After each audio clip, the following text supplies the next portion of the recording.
How to save WhatsApp V1's photos and videos. Today I'm going to show you in this full step-by-step guide. V1's is designed to block downloads, screenshots, and screen recordings, but there are still reliable ways to save the content for personal reference. The key is using tools outside of WhatsApp itself, and I'll walk you through the simplest methods that anyone can allow.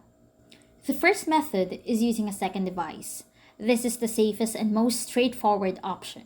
All you need is another phone or tablet with a camera.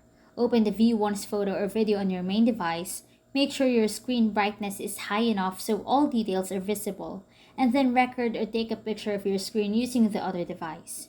Since WhatsApp can't detect external cameras, this method always works.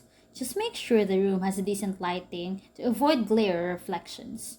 Once you capture it, the file stays stored on the second device like a normal photo or video. The second method is using screen mirroring. If your phone supports casting to a computer or smart TV, you can mirror your screen and record the content from there.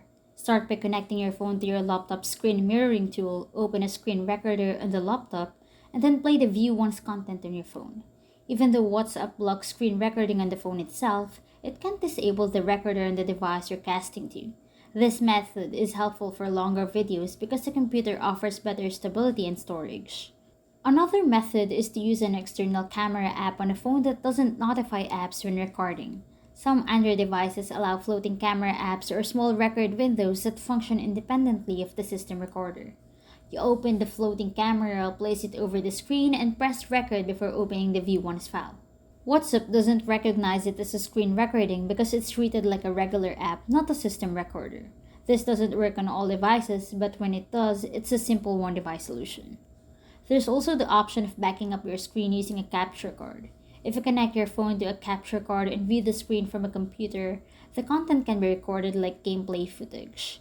This is more technical and mostly used by creators, but it's another guaranteed method that avoids detection because the phone isn't recording anything. It's just displaying the screen.